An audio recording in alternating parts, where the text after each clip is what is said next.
첫 번째 순서는 시청자가 궁금해로 시작해 볼게요. 이번 시간 유한타증권 김덕호 FA와 함께합니다. 안녕하세요. 네, 안녕하세요. 제가 뭐 개인적으로도 그렇고 시장도 그렇고 너무 힘이 빠지는데 우리 둘은 좀 힘내서 진행을 해보자고요. 네, 그러시죠. 알겠습니다. 급등주 픽3 세 종목 볼 건데요. 우선 시총 상위 종목들 그리고 온라인 쪽의 상위 종목들 쭉 훑어봤는데 오늘도 1위에 빅히트가 올라와 있습니다. 오늘은 반등이 나와주고 있는데 이게 나가야 되는 기회인 건지 같이 물을 타야 되는 기회인 건지 많은 분들이 헷갈려 하시는 것 같고요. 삼성전자, 현대차, LG화학 대형주 있고 하나솔루션 아쉽게도 하락으로 온라인조의 상위 종목으로 올라와 있습니다. 그럼 이 중에서 어떤 종목을 확인해 볼까요? 첫 번째로는 LG화학 볼게요. 지금 이 시장 안에서도 그래도 2%대 상승 유지하고 있고 3분기 실적 보셨죠? 예상대로 잘 나왔습니다. LG화학 점수 그럼 100점 만점에 몇 점 드릴 수 있을까요? 50점 부여하겠습니다. 동일하게 50점 부여하겠습니다. 50점이요. 변화가 없는 50점 주셨는데 한 줄 평으로는 졌지만 잘 싸웠다라고 했습니다. 왜 졌다는 표현을 썼을까요? 유한타증권 김덕호 FA와 이야기를 들어보기 전에 투자자분들의 생각도 살펴볼게요. 종목 토론실에 먼저 들어가 보겠습니다. 주변 주차장에 이제 전기차 충전소 다 하나씩은 필수로 구비되어 있잖아요. 이제 건물 모두 주차장에 불편하지 않게 있어줘야 전기차를 사지. 전기차 늘어나는데 충전소 찾아다니기 불편해서 사겠는가? 아직 인프라가 부족하다라는 걸 좀 지적하시는 것 같고요. 맞습니다. 오늘 테슬라도 호실적 때문에 투자자들이 주목을 받고 있는데 LG화학이 그 안에서 대장주가 될 것이다라는 의견이에요. 우선 3분기 이제 9천억 원 넘는 영업이익을 기록했잖아요. 그렇죠. 분기 기준으로 역대 최대고 뭐 10년 만이다 막 이런 이야기가 있는데 그 호실적인 배경부터 짚어볼까요? 네, 사실 이제 LG화학 같은 경우 이번에 굉장히 놀라운 모멘텀들을 보여줬습니다. 실적으로 봤을 때는 사실 역대 최대다라는 부분들이 굉장히 긍정적이었는데요.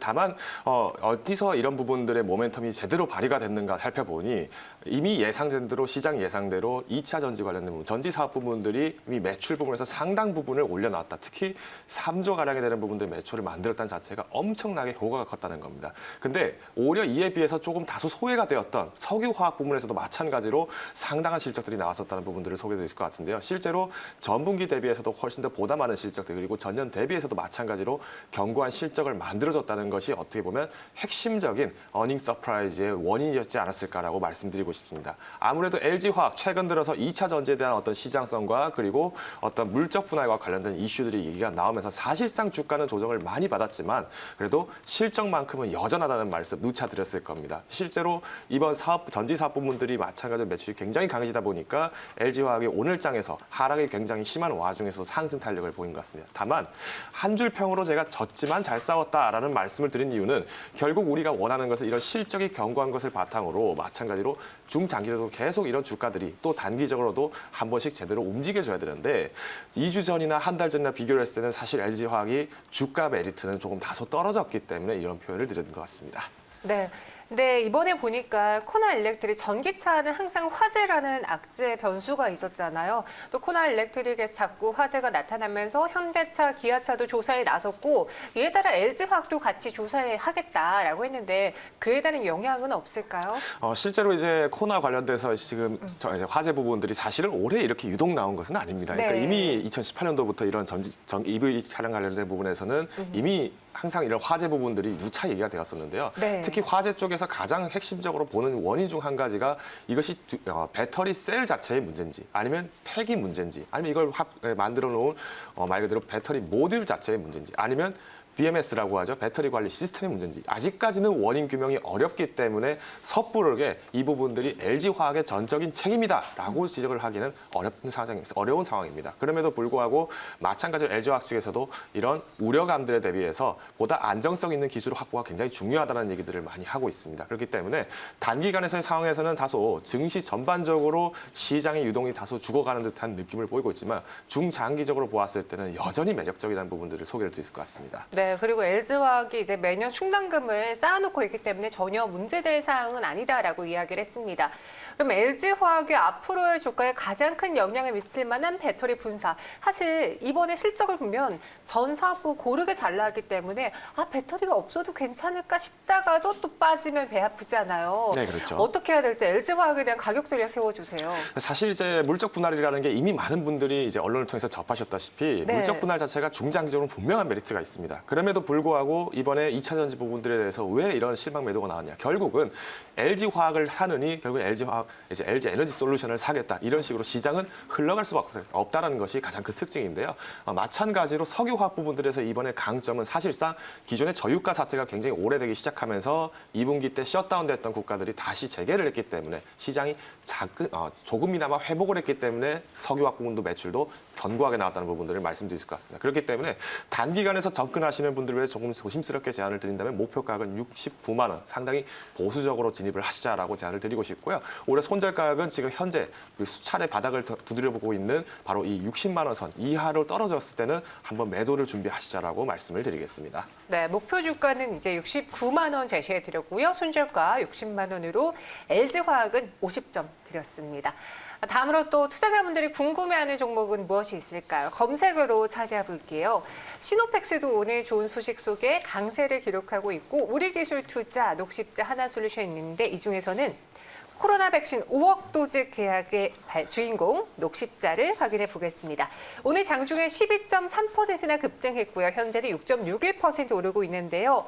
이 녹십자의 이번 백신 소식 과연 점수를 높일 수 있을지 100점 만점에 몇 점으로 드릴까요? 80점 부여하겠습니다. 80점이요. 높은 점수 드리면서 검증된 생산성이라고 한 줄평을 적어주셨습니다. 그럼 녹십자에 대한 투자자분들의 생각도 동일할까요? 한번 확인해 볼게요. 종목 토론실에 들어가 보면요. 이제 화이자 오늘 PDA 면담을 한다. 조만간 승인 나지 않을까? 누구든 얼른 백신을 생산하자. 이렇게 되면은 위탁 생산을 누가 맡게 될지 많은 분들이 아마 이해해 주셔야 할 것 같아요. 백신 글로벌 산업화 기반 구축 사업에 착수해서 5년간 836억 원을 투입해서 전국 유일의 화순 백신 산업 특구 미생물 실증 지원 센터를 설립했다. 녹십자에 대해서 되게 많은 분들이 칭찬하고 있는데 이번에 나온 계약 체결부터 그 소식을 파헤쳐 보죠. 네, 사실 이제 오늘 장에서 갑자기 이렇게 장중에 빨간불이 들어올 수 있는 종목 찾기가 어렸을 겁니다. 맞아요. 특히나 전일 미국 장에서도 마찬가지로 아스트라제네카와 관련해서 백신 치료 임상 관련해서 사망자가 나왔다 이런 얘기가 나오면서 증시에서도 백신이나 치료제 관련된 부분들이 상당히 조정을 받고 있는 면인데요. 오히려 녹십자 같은 경우에는 조금 다르게 접근하셔도 괜찮을 것 같습니다. 이번에 해결이 된 내용은 결국은 이제 전염병 대비 혁신연합, 그러니까 CPI에서 실질적으로 이번 백신과 관련된 부분에 생산을 위탁을 하겠다, 즉 CMO를 체결을 하겠다라는 내용이 발표가 되면서 녹십자가 오늘도 마찬가지로 상승, 지금 현재 6% 넘는 상승을 보이고 있다라고 말씀드릴 수 같습니다. 가장 중요한 부분들은 사실 우리가 기존에 CMO라고 얘기를 하면은 제약회사들 입장에서는 이런 것들이 생산 라인이나 설비들이 굉장히 중요한데 이것을 어떻게 증명을 하느냐가 가장 중요한 문제입니다. 근데 오히려 이번에 이 CPI에서 선제적으로 실제 이런 백신에 대한 부분들이 빨리 우리가 공용성이 있고 신뢰성이 있는 제품으로서 빠르게 생산을 할 근거는 이런 생산 능력을 갖고 있는 것을 빠르게 확보해야 되며 두 번째로가 바로 이 백신에 대한 투자를 본격적으로 진행하는 거다라고 언급을 한 바가 있습니다. 결국은 이런 부분들이 녹십자 입장에서는 오히려 녹십자라는 회사 이렇게 좋은 회사입니다라는 것을 분명하게 밝혀주는 의사가 있는 거기 때문에 내년 3월부터 생산을 시작하면서 2022년까지 23년까지는 총 이 CPI에서는 20억 명분의 인도량을 만들 계획이라고 하기 때문에 이 중에서 약 현재까지는 10억 분 중에서 녹십자 셀이 약 5억 분을 가져왔다는 부분을 보신다면 여전히 어떤 캐파 부분들은 남아있는 게 녹십자가 아닐까라고 말씀을 드리겠습니다. 그런데 이제 백신이라든가 치료제 개발에 대한 가시성이 조금 더 가까워지고 있는 와중에 한동안 좀 많이 올랐던 CMO 있잖아요. 위탁 생산 관련주들이 왜 이렇게 빠지는지 대표적으로 SK케미칼도 오늘 하락하고 있고 뭐 다른 이슈가 더해졌지만 SK케미칼, ST팜, 바이넥스 다 밀리고 있거든요.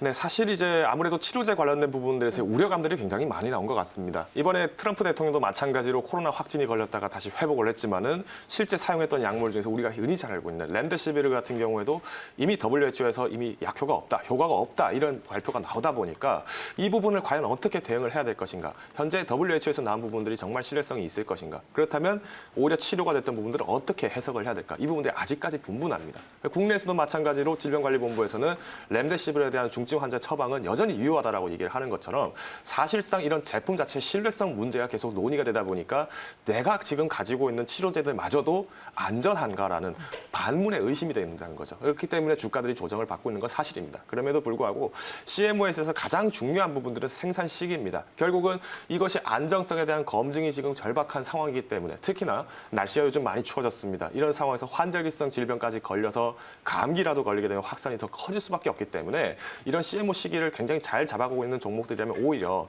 실적으로 한 번 더 견인이 될 가능성이 높습니다. 다만 단기간에서의 주가 조정에 대해서 너무 크게 염려하시기보다는 분명한 코로나라는 이 악재 속에서의 버텨줄 수 있는 힘은 결국엔 또 바이오 업종이 될 수밖에 없다는 부분들을 과감하게 소개를 드리겠습니다. 네, 그래서 CMO 관련주들 오늘장도 좀 다소 부진한 흐름 보여주고 있는데 그럼 생산성을 검증받은 녹십자 80점이잖아요. 지금 사도 괜찮을까요? 네, 사실 오늘장에서 진입을 하신다 하더라도 충분하게 메리트가 있습니다. 다만 최근 들어서 증시가 조정을 받는 여러 원인 중 한 가지는 일단 유동성 자체가 지난 9월, 8월보다도 훨씬 더 많이 죽어나가고 있다는 점. 이 점은 반드시 잡아가셔야 됩니다. 그렇기 때문에 높은 점수를 부여를 드렸지만은 가격 메리트는 좀 더 보수적으로 보시는 게 맞지 않을까 싶고요. 오늘 장중에서는 마찬가지로 26만 원 선까지를 한번 터치다운을 했습니다. 그러니까 이전에 26만 원 선 터치다운까지도 한 번 정도는 고려해볼 필요가 있지 않을까라고 제안을 드리고 싶고요. 올해 손절 가격도 마찬가지로 굉장히 작게 잡았습니다. 22만 원 선입니다.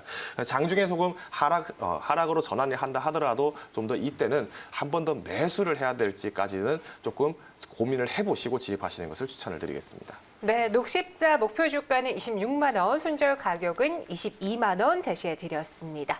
이렇게 녹십자 가격 알아봤고요. 또다시 온라인 검색 상위 종목들 확인해 볼게요. 여기서 오늘 테마주로는 비트코인 관련주, 가상화폐 관련주들이 상승세를 보여주는데요. 5위권에 자리하고 있는 우리기술투자에 대한 의견 들어보겠습니다. 페이팔의 수혜를 볼 수 있을까? 우리기술투자 지금 상한가에 들어가 있는데요. 이에 대한 종목 여쭤볼게요. 페이팔 수혜 좀 보자. 과연 점수는 100점 만점에 몇 점일까요? 50점입니다. 오늘 장의 진입 자체가 굉장히 어렵기 때문에 사실상 힘들지 않을까. 그럼에도 불구하고 네. 앞으로의 어떤 디지털 화폐 관련된 부분들은 조금 더 눈여겨봐야 되지 않을까라는 말씀은 견해를 드리겠습니다. 가상화폐 나도 한번 누려본다. 근데 점수는 50점이에요. 상한가에 안착을 해서 그런 건지 투자자분들의 입장도 보겠습니다. 우리기술 투자 주주 여러분, 비트코인처럼 가봅시다. 오늘 실제로 비트코인의 가격도 많이 올랐다고 해요. 페이팔이 가상통화 거래에 결제 시작을 밝히면서 관련주들이 움직이는 건데 최근 가상통화 시장의 흐름 그럼 어땠어요? 네, 사실상 이제 코로나 사태로 인해서 뭐 증시뿐만 아니라 가상화폐마저도 사실은 굉장히 급락을 많이 했었습니다. 네. 오히려 아이러니한 점들은 이런 가상화폐뿐만 아니라 안전자산들도 주가가 빠지고 이런 부분들을 봤을 때는 상당히 어려운 시기 때문에 투자처로서 보았던 어떤 가상화폐의 개념보다는 이제는 실물 화폐로서의 어떤 전환 부분들의 모멘텀이 오늘장에서 이런 우리기술투자 같은 이런 암호화폐 관련된 가상화폐 관련된 종목들의 모멘텀을 만들어준 것이 아닌가. 라고 보고 있습니다.